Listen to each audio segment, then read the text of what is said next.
Hi, Melissa. Hi, Patrick. Your name kept getting tucked at the bottom. I'm going, where's Melissa? So let's do a real quick test. I do still think, what do you think about me sharing my screen with your slides and letting you stay on the speaker view so people can see you? Or do you prefer to just have the slide up there? I can go either way. Yeah, I'll defer to you. Okay, well, let me make you the host real quick. Let's test. Make sure you're good to go. Don't have any trouble before I admit everybody. Once I do, I'll have a screen that says AgeSmart, and I'll just have a little music in the background for a little bit, and I'll be watching the chat for help in case anybody needs help. So, but let's go ahead and do a test. So I'm going to make you, where did you go? There you are. All right. I'm going to make you the host right now. Let's hope I can get it back. Yep. Yes, now you are the host. Okay, I see that. So should I test my screen share? Yeah, test your screen share. Let's see what we see. I'm going to close your email because I've got your description up here. I put your description in the waiting room as well. Yeah, I saw that. Thank you. I don't think there's anybody confused anymore about what we're going to do tonight. Awesome. Okay, so can you see these slides? I can still see you, but I'm the host, so I think I can still see. When we have it on speaker view, let me just change to speaker view. And I'll talk so you can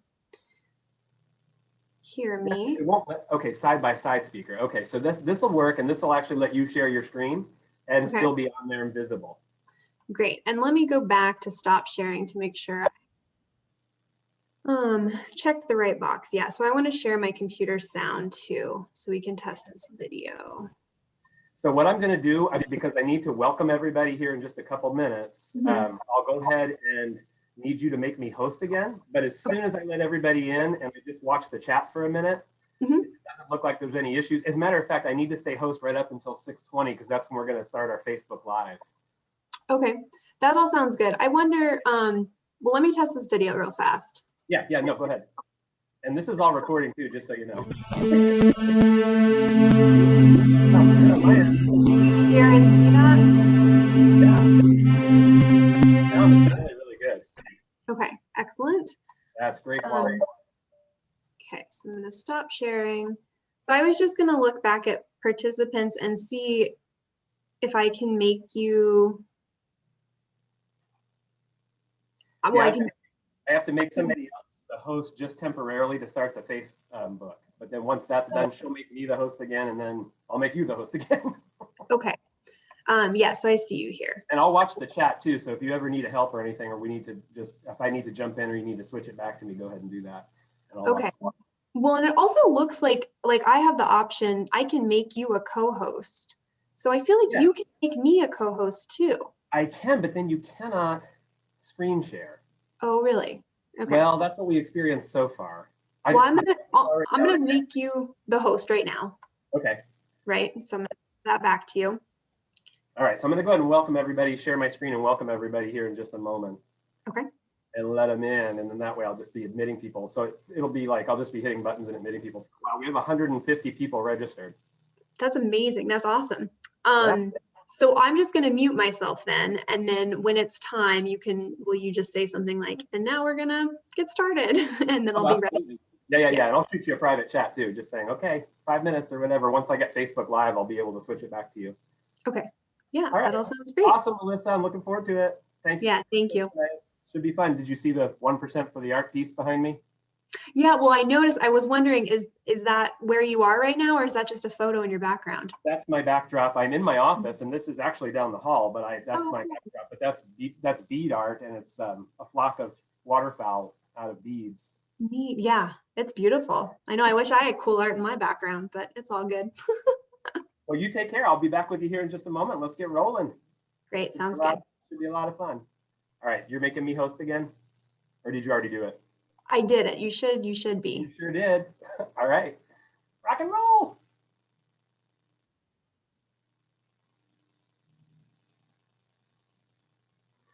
All righty. Let's see.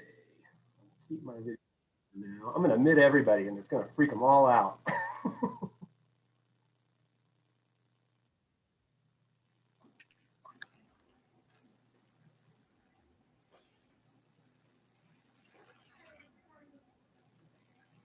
I'm going to share this really quickly just because it'll give everybody who's logging in something else to look at. Hi, folks.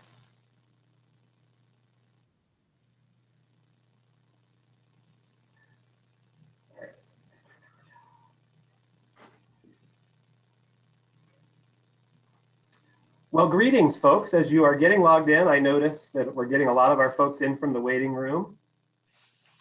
I want to very quickly, because we're not going to start the actual program for a little bit, I just want to give a quick hello to everybody. Welcome everybody on behalf of our sponsors and partners, AARP and OPAG, publishers Alaska Senior Voice, as well as Alaska Senior Activity Center. We're thrilled to have everyone for AgeSmart this evening. The reason I'm opening the meeting right this moment and letting folks in is in case anybody needs any troubleshooting help with Zoom, and you can use your chat feature at the bottom to chat directly to me, and I will keep an eye on that and help anybody with issues. I am going to ask that once we start the program that we turn our cameras off just to really enhance the quality of the live stream and the broadband, and that'll allow our museum educator, Melissa, to really be able to share some neat stuff with us. So we'll wait a little while for that. I'm going to go ahead and put up a welcome screen here in just a moment and turn myself off, but I'm going to be watching the chat for anybody that needs help. Thank you again, everyone, for joining us, and we'll get started in just a little bit. Welcome.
Oh, dude.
All right, folks. Well, once again, welcome, and thank you to all of you for your patience. I want to apologize for any kind of confusion here. What we're trying to do is allow a large attendee group to log in a little bit early and get help with Zoom if need be at 6 p.m. So for a few of the folks that were writing in the chat that we're starting late, apologize for that confusion. We're just trying to help as many people as we can to feel really good and comfortable with their controls.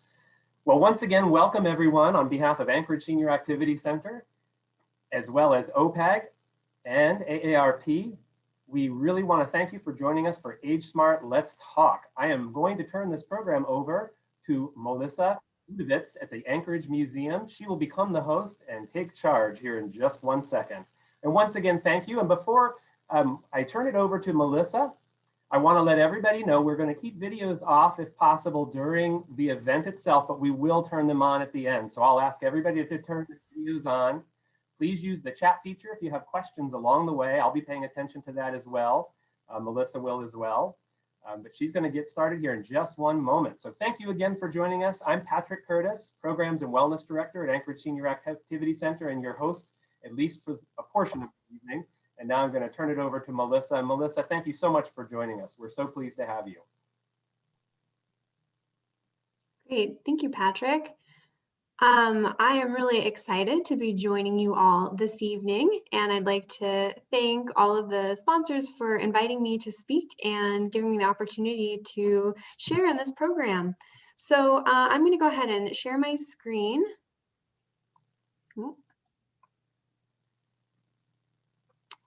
And Patrick, were you able to make me host again?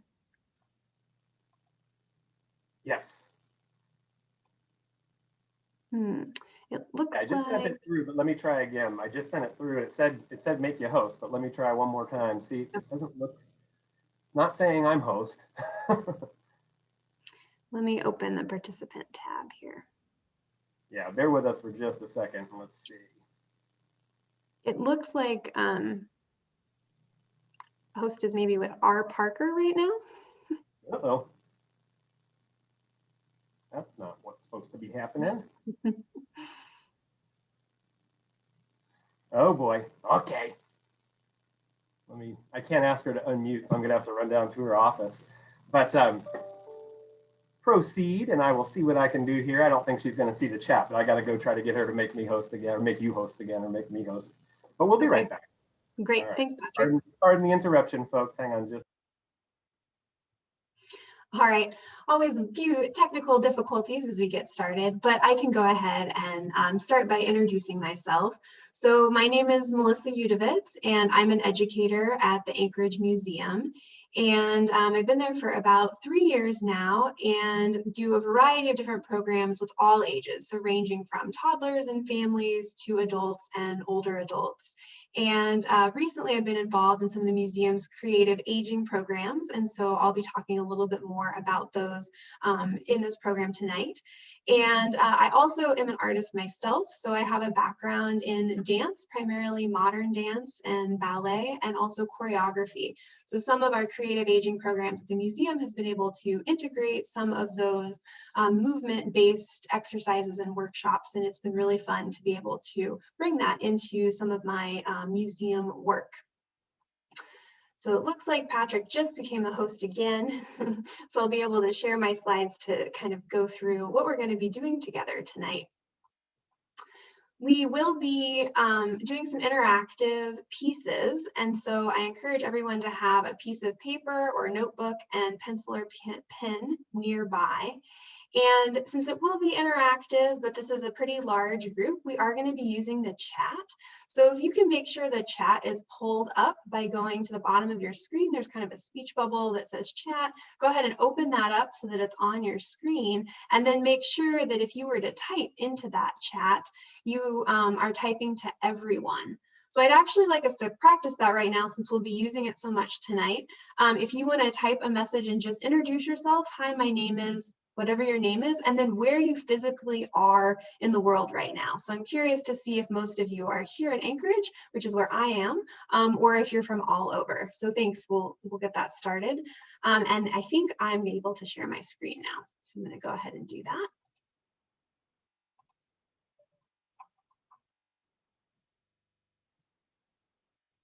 Excellent. Yeah, so it looks like some people are in Anchorage, and Palmer, and Juneau, and Wasilla, Eagle River, Clam Gulch. Oh, someone are all the way in California, but formerly Anchorage. Great. Well, it's so wonderful to see where people are.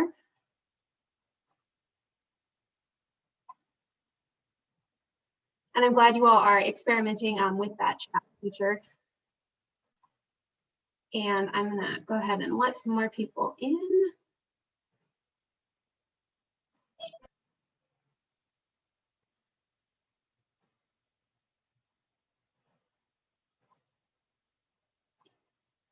All right, so hopefully you all can see my screen. If you cannot, please let me know in the chat. But I want to give an overview of what we're going to be talking about tonight. So I am going to do a bit of a brief overview about the Anchorage Museum. I bet a lot of you, since you're somewhat local here in Anchorage and surrounding areas, may have been to the museum, but maybe it's been a while. So I'm going to start with that.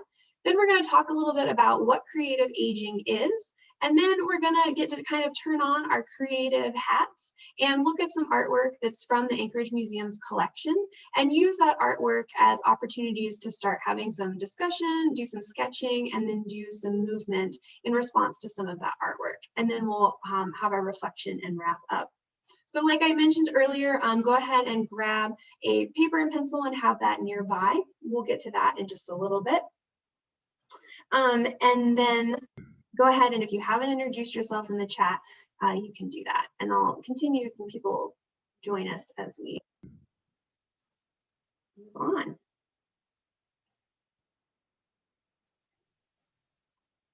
So before I get too far into this, I want to take a moment and start with a land acknowledgement. So I'm going to ask you all to go ahead and feel your feet ground on the floor and extend your groundedness through the floor all the way to the physical ground of wherever you are.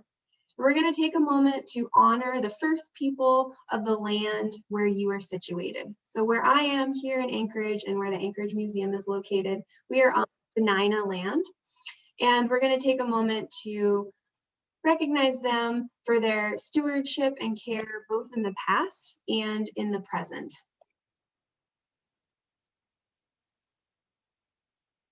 So this is the front of the Anchorage Museum, and you can see it shows on the building facade that this is Dena'ina land.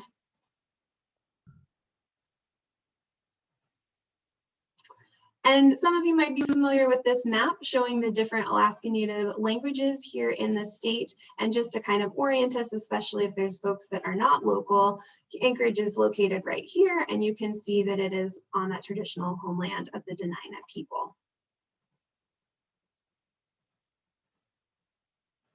So here is a picture of the outside of our museum. The museum has 26,000 different artwork and objects. And then it also has our Atwood Resource Center, which has a huge collection of archival photographs and maps and books and things like that. And all of our exhibitions highlight the art, design, and history of northern places, Alaska, and sort of extending into that circumpolar north. And we have a variety of permanent exhibitions and then also some temporary exhibitions. And so just an overview of some of the permanent museum spaces. We're going to start with our Art of the North galleries. So these opened in 2017. So if you haven't been to the museum recently, they're fairly new, and are a collection of different artworks that range from, two-dimensional to three-dimensional sculptures, paintings, multimedia, things like that. We also have our Alaska History exhibition, which opened at the same time as our Art of the North expansion happened, so in 2017. And it explores Alaska's history sort of through some different themes. So we have a variety of objects in this space as well. We also are home to the Smithsonian Arctic Studies Center, which is a collection of objects related to the different Alaska Native cultures in the state. And then we're also home to the Discovery Center, which is a really family-friendly, hands-on space exploring some science of our state. A relatively new section that opened in the last 2 years is our land theme space, which is exploring why Alaska's landscape looks the way it does. And then we also, of course, have temporary exhibits. And so 2 that just opened actually last Friday is our Alaska Biennial, which is highlighting and showcasing artwork from local Alaskan artists. And then we also have a new exhibition that just opened up called Extra Tough Women of the North, exploring women both past and present in Alaska and the North. And I'll talk a little bit more about our hours and things like that at the end. But these are 2 exhibits that are brand new that just opened. I haven't even had a chance to look at them yet, so I'm excited to see them later this week. So now that we've sort of talked a little bit about the Anchorage Museum, we're going to transition and really talk about creative aging. So what is creative aging? This is the definition that we're using. So creative aging is using the arts to improve the quality of life for older adults through creative expression and social engagement.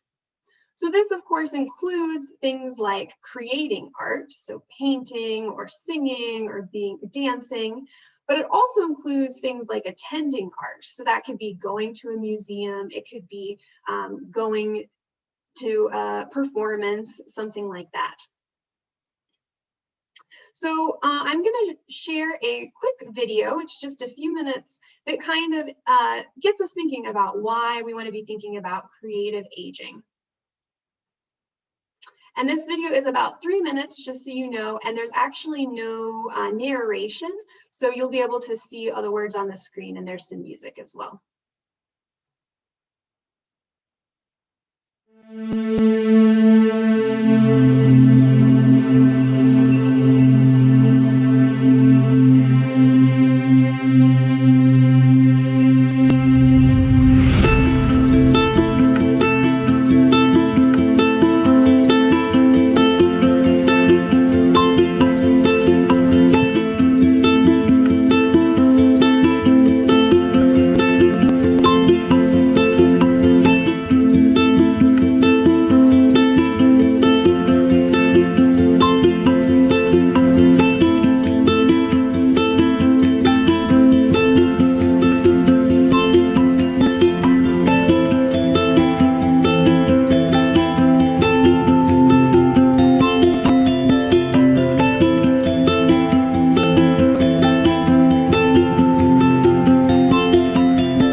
because I think it's really uplifting and inspiring, and give some reasons as to why we're thinking about and talking about creative aging tonight. Yeah, and it had some inspiring music. So as that video mentioned, it talks about how this idea of creative aging is supported by research. And so I'm going to share just a few of the some recent findings about how creative aging has all of these benefits. So the first study I want to highlight is called Staying Engaged: Health Patterns of Older Americans Who Participate in the Arts. And this came out in 2017. And the data from this was actually collected a few years earlier in 2014, and asked participants in a health and retirement study different questions about their engagement with the arts. And so this health and retirement study tracked older adults, which were defined as 55 and older, for a long period of time. And they found that older adults who created and or attended art reported better health outcomes and slower rates of decline in cognitive and physical functioning over the past decade. And these better health outcomes were defined as lower rates of hypertension and greater cognitive and physical functioning than adults who did not create or attend art.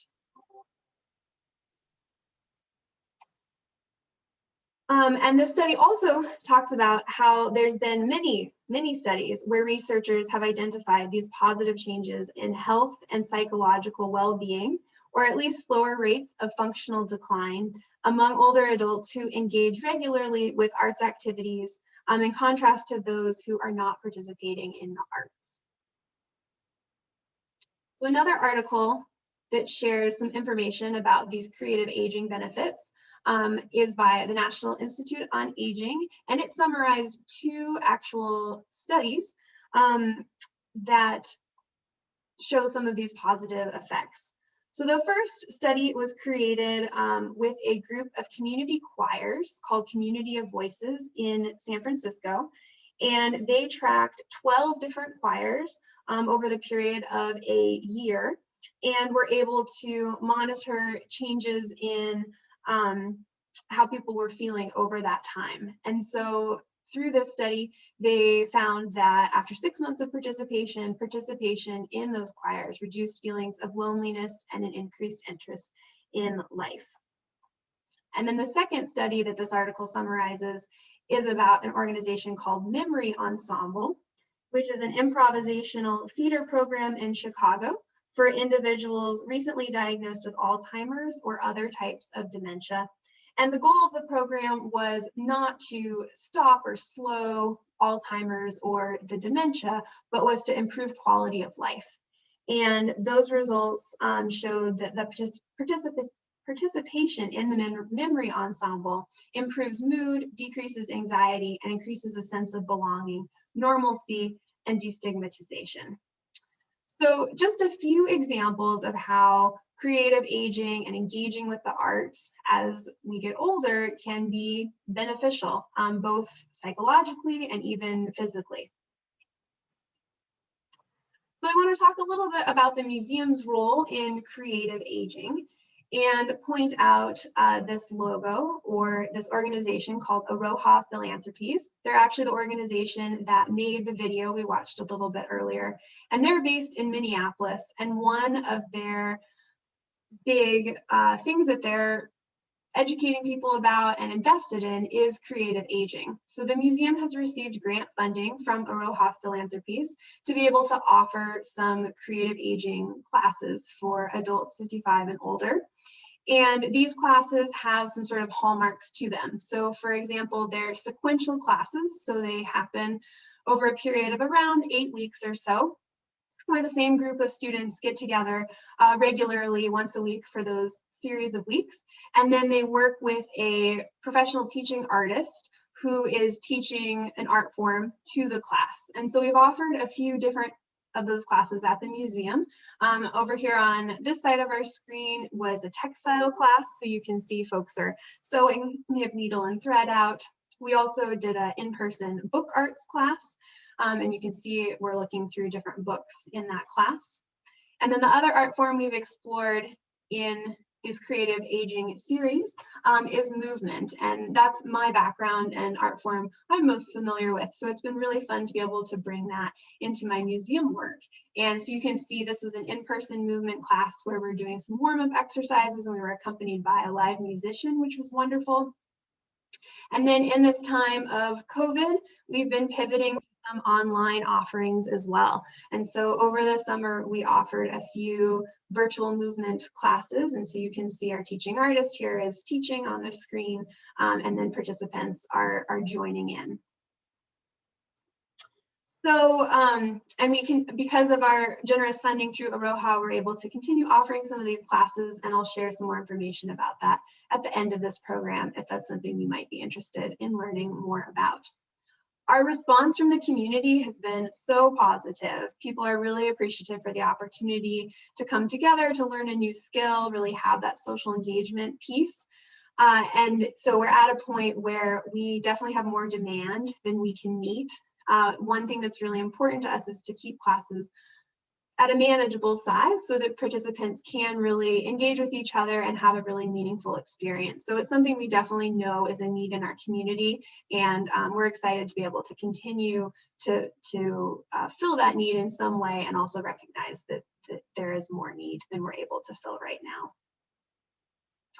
So now that I've sort of given us some context as why we're talking about creative aging and what the museum's role is in that, is I would like for us to turn on our creative hats so that we can engage in some creative activities tonight. So the first thing I'm going to do is I'm going to share some photographs of artwork at the museum, and we're going to just make observations about what we're noticing. And because of our large group size, we're going to do that in the chat. So just like you guys were introducing yourselves earlier, I'm going to ask some questions, and I hope that people will respond in the chat, and I will try to read out some of those responses, and then we'll get to a sketching activity. All right, so this is our first piece of art we're going to be looking at. So my question for you all is very broad. What are some things you're noticing? What stands out? And I hope some of you will type in the chat. Yellow eyes, absolutely.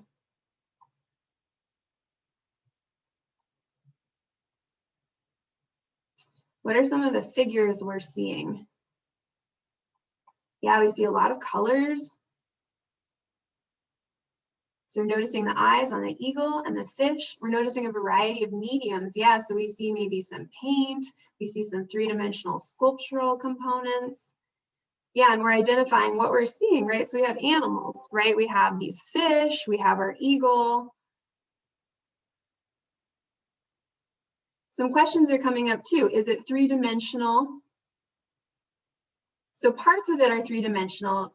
These fish are sort of raised off the back canvas, and then the beak, and this is more of a sculptural component.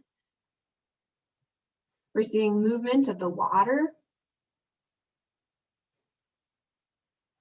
Freshness and movement.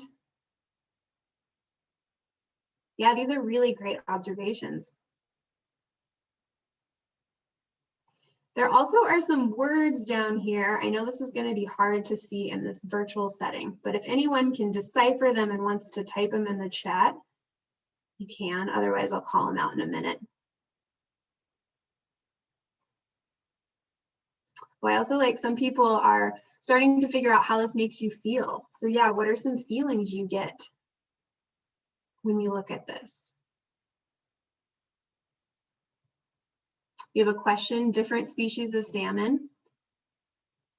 Okay, we're starting to notice some words. Yep, good medicine is at the end. Great, let's pause right there. All great observations, and let's see if I can answer some of these questions. So these are salmon, of course. They are two different kinds of salmon. On the top, we have a humpy, and on the bottom, we have chum, a chum salmon. And our words across the bottom say, Grandma Lena said the eyes are good medicine. Grandma Lena said the eyes are good medicine. So I think it's interesting that a lot of you were cluing into these eyes first thing.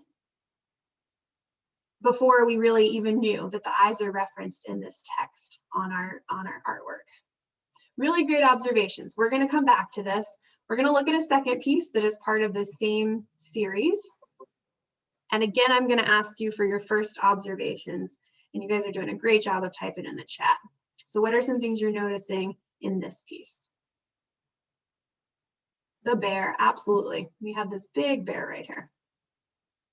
We're noticing the text. Yep, it does say across the bottom, everything I love is here. It's very colorful, absolutely.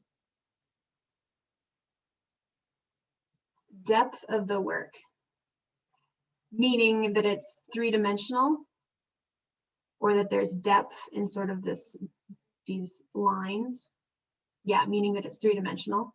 Yeah, noticing some shadows. Oh, the shadows on the wall. You can see that lighting from the gallery space sort of is creating these shadows.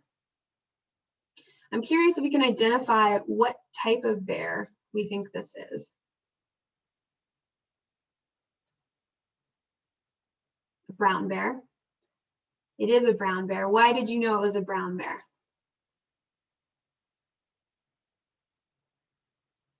The Kodiak bear's family. Nice.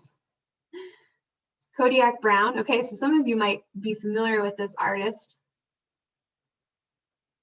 Yeah, the way the head is shaped. Okay, so we're starting to look at some shapes, maybe the snout. We also might be thinking about the habitat it's in.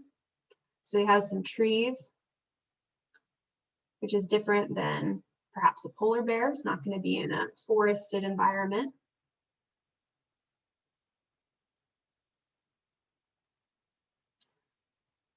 Yeah, Grizzly, I'm just looking through chat.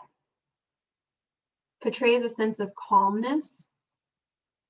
Yeah, so the bear looks kind of calm, maybe projecting that onto our own feelings.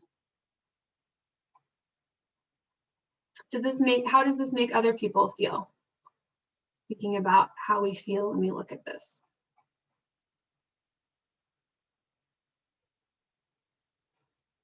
Giving us strength. Maybe some terror, yeah, seeing the bear.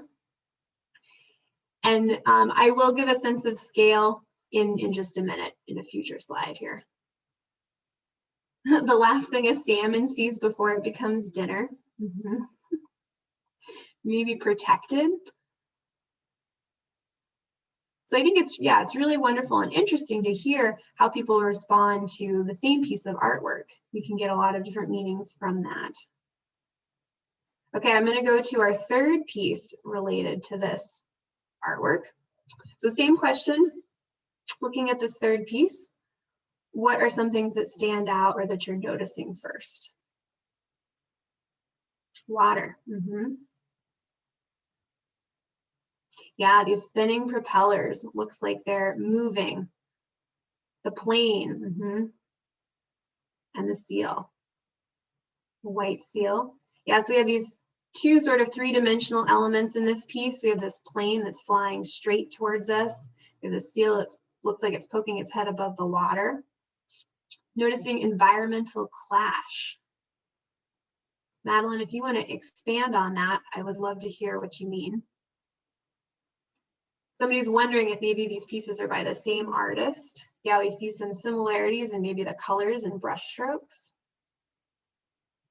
Thinking about human impact. So yeah, this is our first piece that really has a human element in it. So we have this plane. Someone's worried about the seal's head. Mary, I'd be curious, what do you mean by that? Okay, we're also noticing there's some cursive here, writing on the side. Yeah, it looks like the float plane might land on the seal. You can see that. So the text on the side here says, "There goes Steve Harvey." And then you can't see from this angle, but there's actually text right on this part of the piece as well. So if you're kind of standing in front of it and looking down, you would see, and I believe this text says, Papa Eli says seals are 1 bump, otters are 2.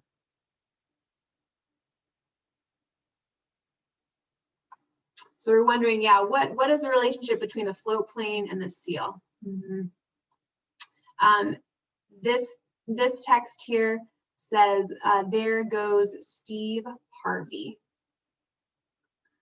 And we're starting to maybe try to guess, Alan, the artist. We're wondering who the artist might be. I will reveal in just a minute. So we've looked at these three pieces. So now I'm going to show you an image of how they appear in the Anchorage Museum. So these are in our Art of the North gallery. As you go up the stairs, these are the first things you see on this back wall. And you get a sense of scale. This is a doorway. And I believe this piece measures 14 feet tall at its tallest points. So you can imagine how large scale this is. We've talked about these three pieces. We haven't mentioned there's actually a fourth piece that's suspended from the ceiling. This is like a magpie. And looking at all of these pieces together, my question for you is, does that change or give some more depth to what you think the artist is communicating or sharing? Does it change when you look at them all together?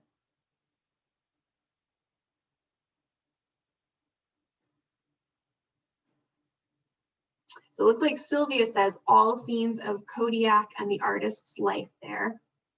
Sylvia, I'd be curious to know how you knew it was Kodiak. Noticing the bear is the largest. Yep, it's that center piece. We're thinking about maybe some themes of life, subsistence, family. Sylvia knows the artist, great. Well, that's going to be our next pieces. We sort of picked up on some of this already, but this artwork is titled Everything I Love Is Here. So this was the text on that centerpiece under the bear, but that is the name of the entire artwork. And something we couldn't really see from our front vantage point, but on the side of this float plane, it does give a location, Kodiak, Alaska, Harvey Flying Service. So the text that says, there goes Steve Harvey, is referring to the person, Steve Harvey, part of this flying service. So it starts to clue us in a little bit about the artist, who is Alvin Amison. So some of you already knew that, which is great. And so as some of you know, Alvin Amison is a Sugpiaq artist, and his home is Kodiak Island here in Alaska, of course. And so he created this piece in 2017. It was commissioned for this space in the museum. So you can see how it fits on this wall pretty nicely. And he created this work to share his love for Kodiak, Alaska, his home. So thinking about some of these sort of iconic images of Kodiak. So the Kodiak grizzly, a lot of you guys identified that. Thinking about the ocean, the rivers, the salmon, the different animals, the float plane, and then these different texts. So thinking about family, Grandma Lena says the eyes are good medicine, talking about the salmon eyes used in a family soup recipe. And then also talking about Papa Eli said seals are one bump and otters are two, thinking about what seals and otters look like when they are in the water and you see them from a distance. So I think it's really apparent, and you guys clued in on this as well, that the artist is really expressing his love for this place of Kodiak, Alaska, and has really identified some things that are important to him in for his home, what he considers his home. So this brings me to our first sort of sketching creative activity.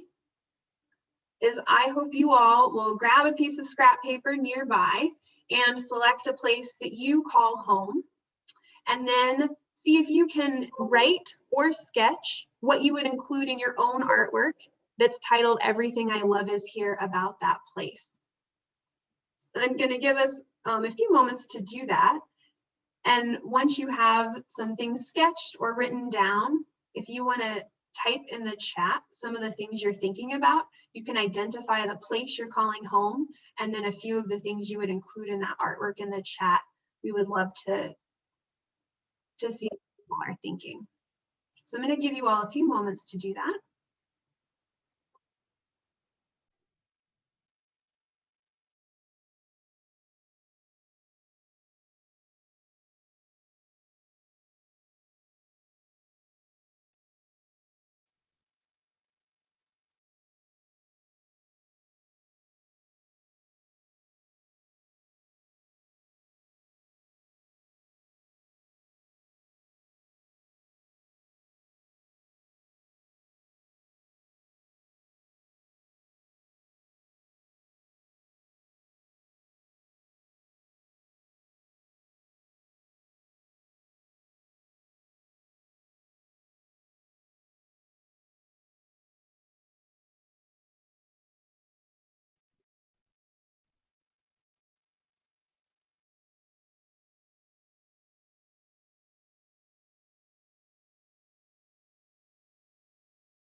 Looks like we have one person shared. They might include mountains in the background, glacier in the foreground.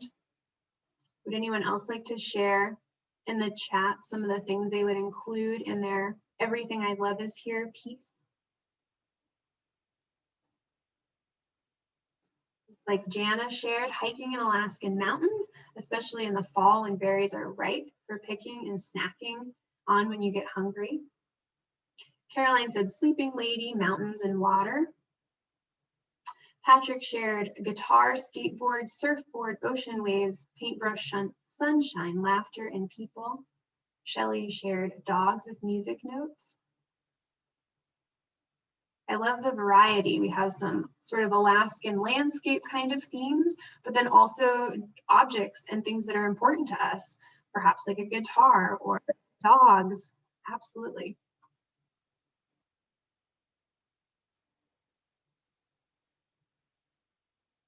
Alan shared running on the trail system. Madeline shared Chester Creek up the bike trail to west facing condo with American flag. So very specific location, absolutely. Diane shared garden, inlet, cranes. Cece shared water, mountains, eagles, ravens, and cliffs. Mary's idea is a big heart with all the people in her life, with mountains, Alaska outdoors surrounding it, and a house. Dana shared rolling hills, distant Denali River, lakes, outdoor activities, and moose. Mark shared loon yodel.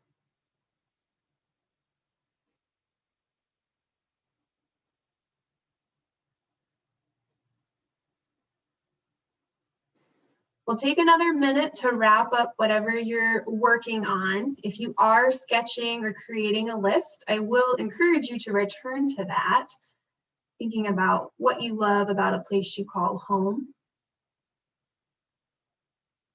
And we'll get ready to transition a bit to another type of creative thinking.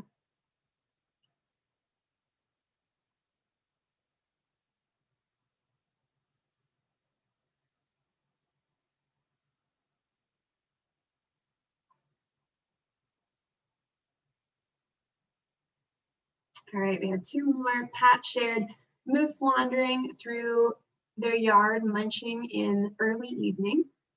Alan shared military maneuvers at Arctic Valley. And Dale shared friendly people, young maturing history along with ancient people and culture, opportunity for youth, entrepreneurial spirit. Dixie shared walking in the rain. I think it's really wonderful to see what people are sharing and seeing the similarities and then also the differences between what's important to us, what we love about our home. Go ahead and wrap up whatever you're working on.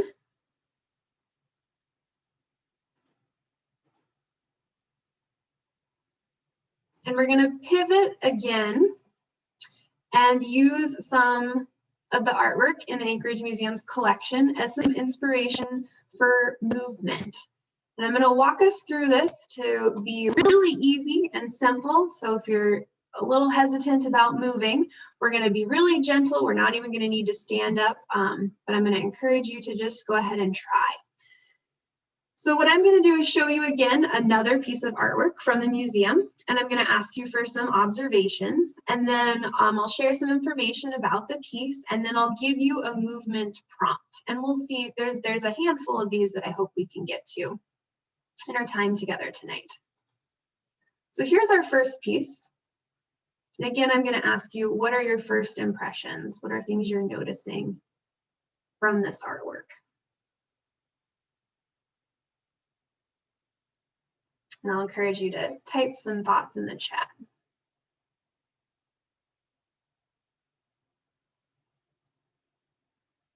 Very realistic. Care in cutting. Food for the soul. Fresh salmon. Yep, so we're identifying, looks like there's a fish, a salmon here. We see some fish texture, culture and expertise. So it looks like This person is very familiar with this task of cutting the salmon.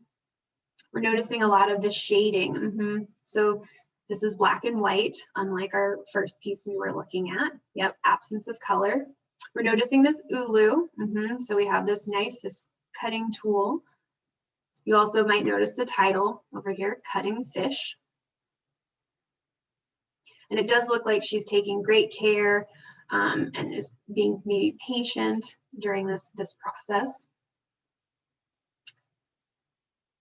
Ulu implies movement. I like what you're thinking, Irene. We are going to get there. Tradition. So this is actually a lithograph. It's about this big, so quite a bit smaller than our first piece we were looking at by Alvin Amison. And it is by Fred Mockentons, who's a famous Alaskan artist many of you may be familiar with. He is originally from Ohio, but came to Alaska during World War II and then settled long-term in Palmer in 1950, and is really well known for his artwork featuring Alaska Natives and also animals. So we are going to clue into this movement of cutting fish. So I'm going to invite you, just where you're seated, wherever you are, is to go ahead and make the motion that you think would be happening with this ulu of cutting fish. So just whatever that gentle motion is. Maybe you have experience cutting fish with an ulu or a knife, and what is that action like? And I'm putting my hand up here just so you can see me move, but you can of course move, closer in your lap or at a table height, like you might actually be cutting fish. And so whatever action you're doing, I want you to think about how you might engage with fish in other ways. Maybe you actually do fillet fish. Maybe you go fishing, so you're thinking about an action you do as you're casting your rod or you're dip netting. Maybe you look at fish. Maybe you're peering over a bridge's railing to look at the fish in the water. So what is your body like when you're peering over looking at the fish? Maybe you're pretending to be like a fish. How does that fish move through that river or through the ocean? So just take a moment to explore some of those movements in your bodies that go with either looking at fish, being a fish, or preparing fish. Just kind of experiment with those for a minute. And then find one that feels good, and we're going to remember that movement. So just take a moment, think about how you're moving in relation to fish.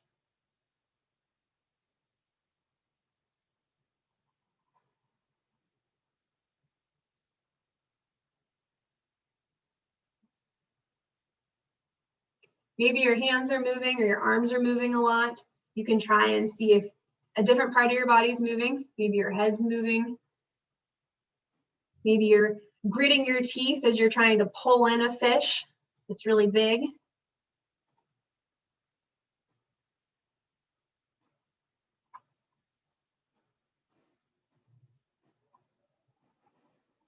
Maybe you're eating fish. That can be an action too.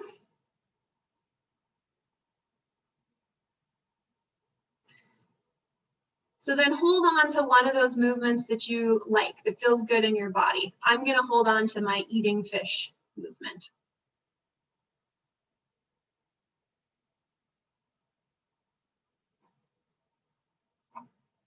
And we're going to look at another piece of artwork to help inspire some movement. All right, so a totally different piece. Again, what are some of your first impressions? What are things you're noticing? You can go ahead and type in the chat.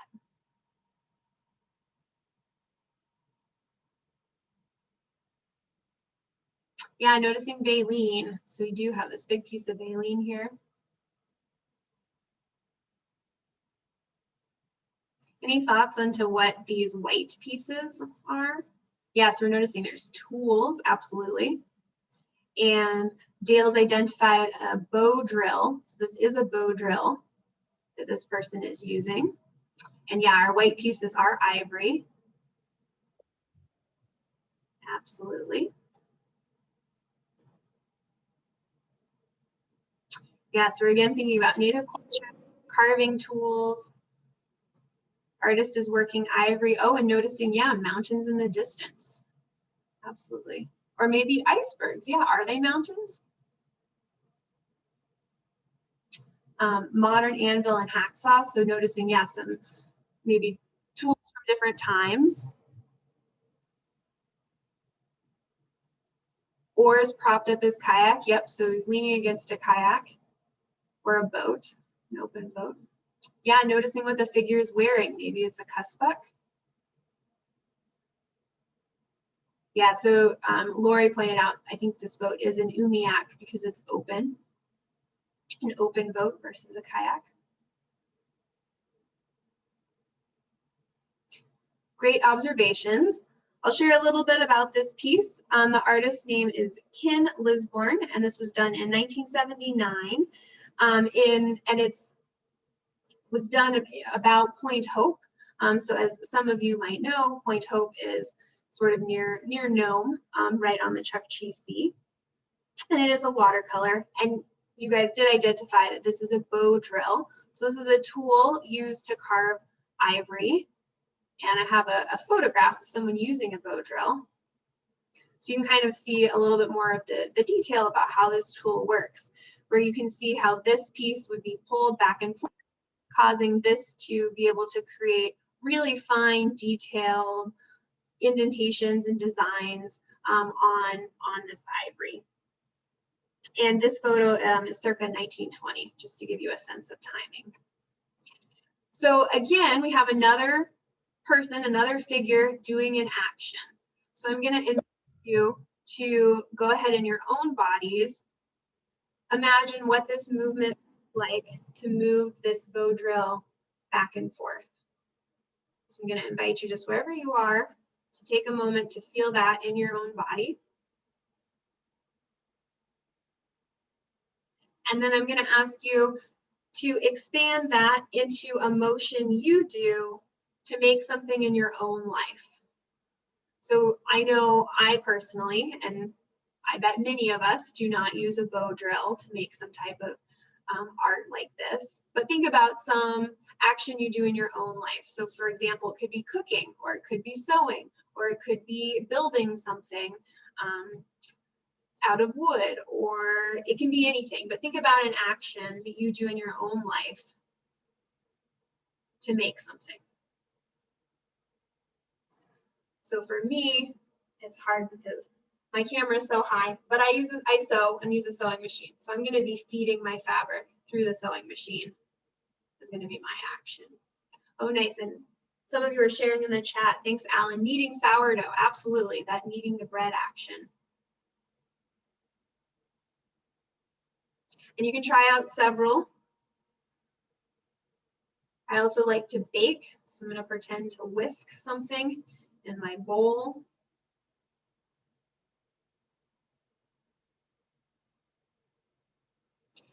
And try out a few, and then again, settle on one that you're going to remember.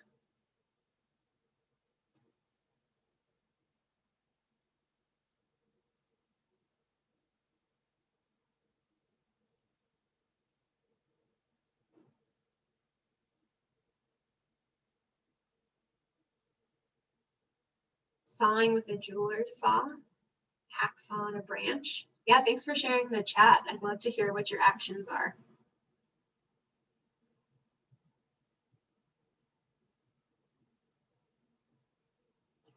So go ahead and hold on to your the motion you like the best. So I'm going to remember my first one for the salmon. For me, it was eating. And then my second one for a making action is going to be me feeding fabric through a sewing machine. So those are my two actions I have so far.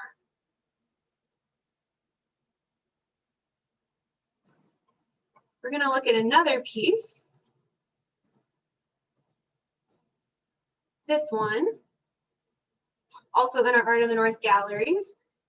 What are your first impressions as we look at this piece?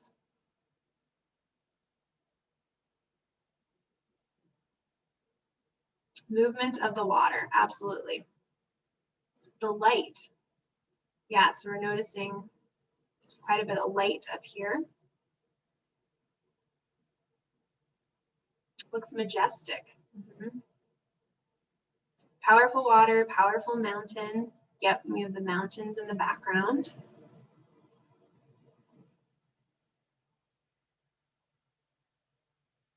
Yeah, noticing sort of the shadow contrast. So we have some darker spaces in the work and then also lighter spaces. Yeah, and then noticing sort of in this midground, we have the trees. We have these bluffs with the trees. Can we identify this mountain?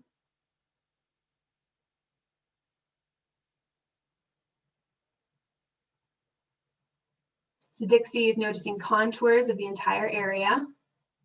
The trees look ominous. There we go. Yeah, and Dana identified Denali. Some other people are guessing Denali. This is Denali. Yep, this is Denali. So not only is it a majestic mountain, it is that tallest mountain here in North America. Denali, a great one. Yep. So we do have this really majestic, powerful mountain.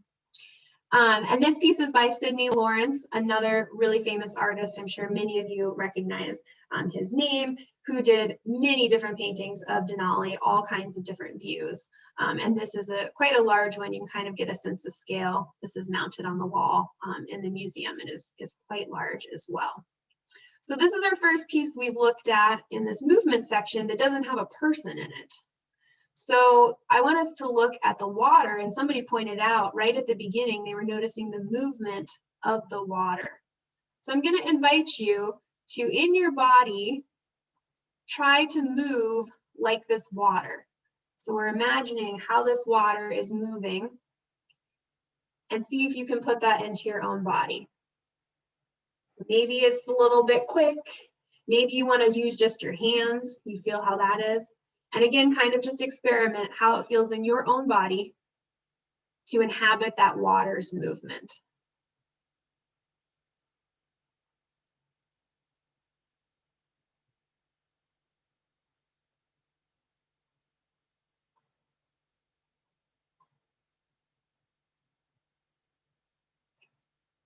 And then we're going to remember that water movement feeling. And we're going to look at another piece. What are some first things you're noticing about this work?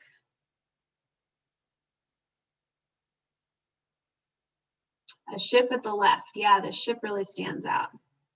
Jagged ice, huge glaciers, ice crashing, sharp edges.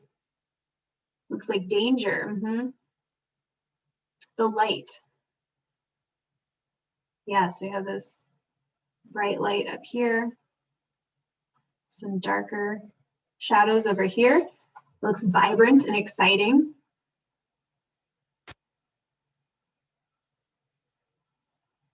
What are we noticing about this water? Yeah, it looks like this natural wall, this glacier natural wall.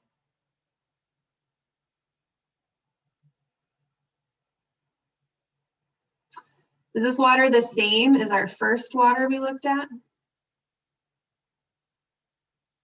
Yeah, so we're noticing the water looks green and still. The water is calm. We're seeing maybe bones on the beach. Somebody's also noticed there are these canoes on the beach. And we're contrasting maybe these canoes with this steamship over here. The water looks fairly shallow and calm. Also, all great observations. So just a little bit about this piece. The artist's name is Thomas Hill, and this was painted in 1889, and it's called Mirror Glacier. So it is about Southeast Alaska. So I think the identification that these are Tlingit canoes is accurate. We're noticing the clouds. And then I chose this piece specifically because the water is really different than this river water. So I'm going to invite us again to experiment. What does it feel like to move like this water in our bodies, and compare that to how we moved like that river in that Sidney Lawrence piece. So to me, it looks a lot calmer and gentler. So I'm going to move not quite as much. I'm also thinking about how this water is ocean water. So how it's maybe kind of lapping at the beach impacts how I'm moving.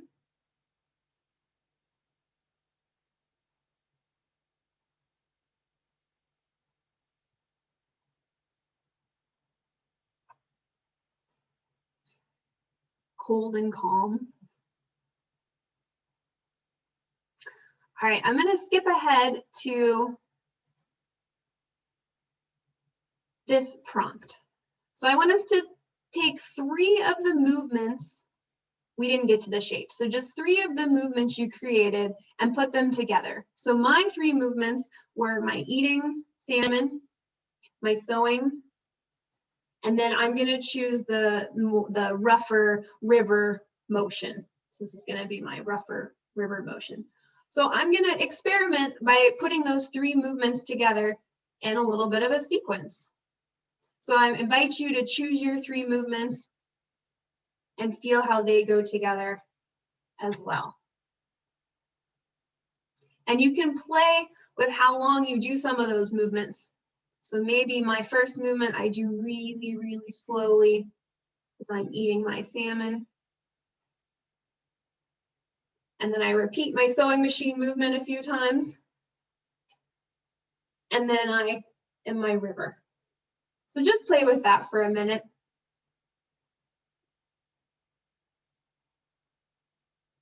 Maybe I eat really quickly.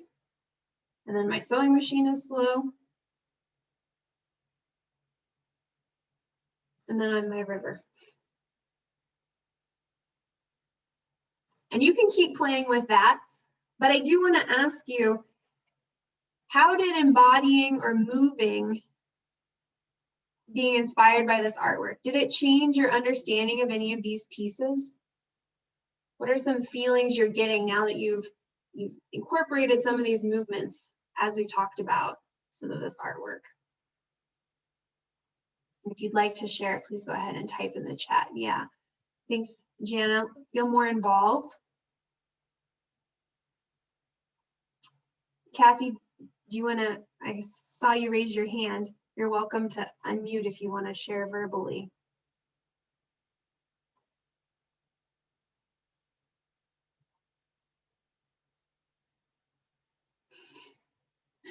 So some other observations Patrick shared. It's interesting to think of the movement as an expansion of the still art framed on the wall. Alan said it brought the art more to life. Madeline was noticing maybe she needs to call the chiropractor. I didn't say my little warning. I probably should have mentioned, please take care of yourself. I don't want you to hurt yourself doing these movements. And Dale noticed looking deeper beyond just the objects. I think that's maybe Catherine or Kat, the story that the painting is telling.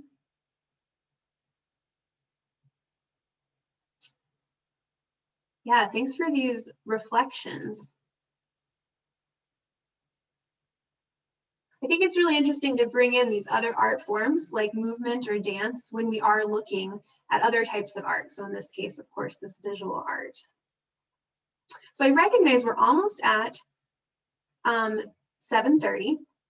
So I'm going to just share my last slide with you, and then if it works for Patrick, we might be able to, I'll stop sharing my screen and we can all see each other for a minute at the end. So I just wanted to mention to everybody that the museum is currently open. We're open Wednesdays through Saturdays from 10 a.m. to 6 p.m. So if you are interested in visiting, we are open right now. And I will share that the museum is quite quiet. So if you are going out and about and feel comfortable doing that, this is a great time to visit the museum because there's not crowds and it's a really large open space. So you can stay distanced if you're interested in doing that.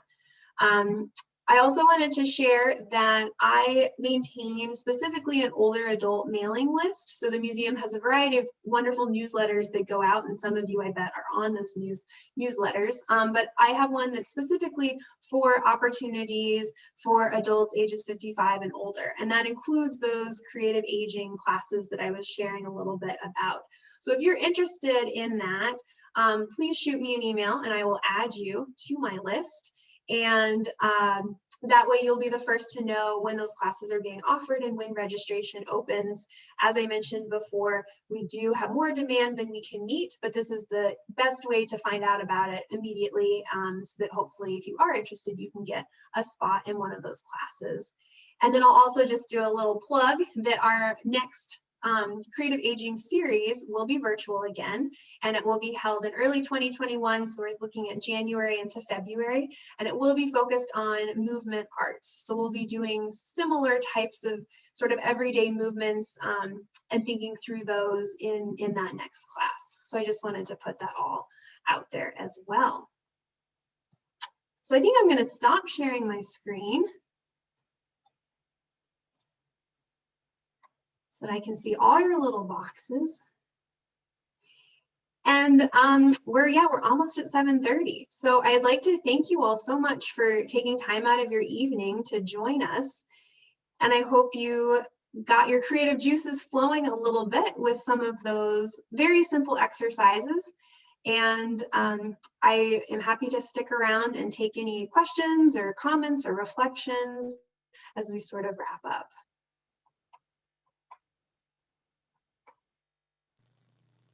Molissa, thank you so much. What a wonderful program. You're still the host at the moment. Would you just push the button there on the forum? That'll go ahead and let everybody respond to the questions. And anybody in the audience that would like to turn your camera on and unmute, go ahead. I think, Molissa, you might have to invite everybody to unmute by clicking on the little more button. Or you can make me host again. It's up to you. Yeah, I think, Patrick, I'm going to turn this back to you. Okay. Thank you so much. What a wonderful, enjoyable program, Molissa. That was great. You're welcome. I really appreciate all of your participation. Okay, I think it's back to you, Patrick. Getting there. Okay, and I will go ahead. Someone asked, I will type my email in the chat so you guys have it if you would like to shoot me an email and I can add you to that list. Great, thank you for that as well. All right, see if I can get everybody on here.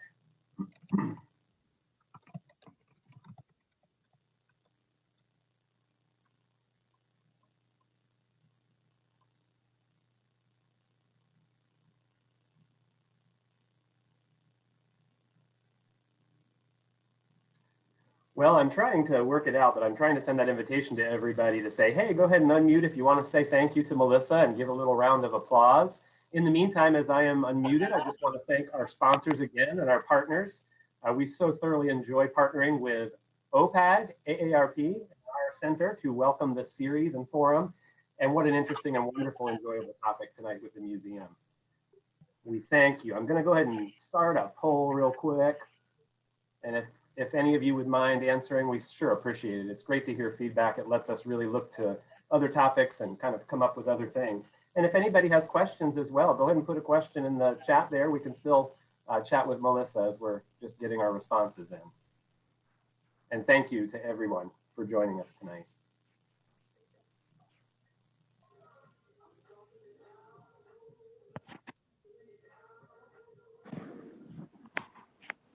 Yeah, you're all very welcome.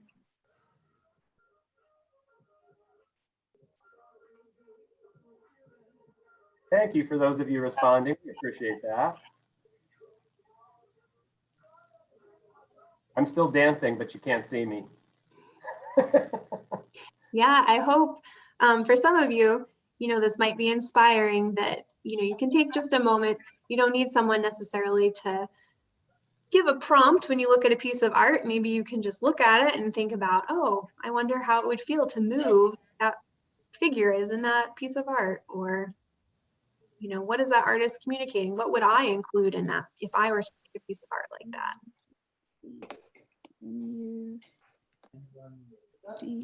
All right, a few folks are going to start chiming in with their voices here. I've asked everybody to unmute just for a quick second so we can say hello and hear you wonderful people out there in the audience. Thanks, Melissa. This was good. You're very welcome. Thank you. It's very, very interesting. Love the art and saw a whole lot more when people were pointing out things. I didn't even see the boats in the that last picture until somebody said that. So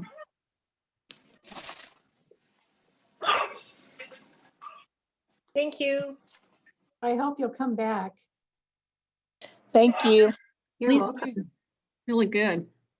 Oh, nice. It looks like some people are also sharing maybe their artwork they made. Yeah, I'd love to see if you want to share. Thanks, Madeline. Yay. Nice, Madeline. Drum roll.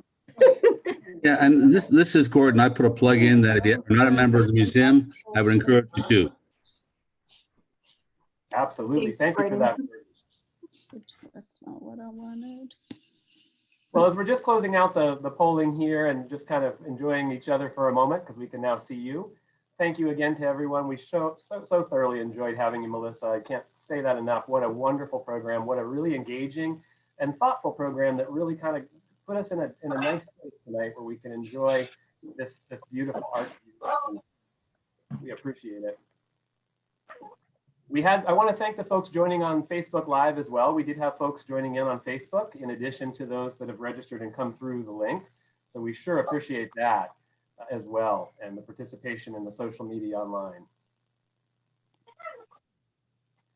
Well, I'm going to go ahead and close out the meeting here, folks. Thank you again. I'm going to just quickly switch our view to gallery so everybody can see each other. Peace out. Everyone have a wonderful, wonderful evening and be safe out there, folks. Thank you again on behalf of ASAC. This is Patrick Curtis signing off, Programs Wellness Director. Thank you, board. Thank you, the attendants that I see from our board. Thank you, Becky Parker, our director. I see her there next to me in the screens. So nice that you stayed in the building with me. That was good. When I accidentally made you host for a minute. You've had a big day today. Lots of fun, folks. He also moderated our Veterans Day celebration. Yeah, we had a lot of fun. Well, it's so good to see you all. Everybody have a great evening. I'm going to go ahead and sign the meeting off now. Take care, everyone. Be safe out there. We'll look for you next month. We're going to have, we will have fraud during the holidays. We're going to have a volunteer educator fraud specialist from AARP, Michelle Tabler. She'll be joining us to talk about fraud during the holidays. So we sure hope you'll come back on the second Tuesday of each month and join us for the next AgeSmart Let's Talk. Everyone have a wonderful evening. Thank you. Thank you very much.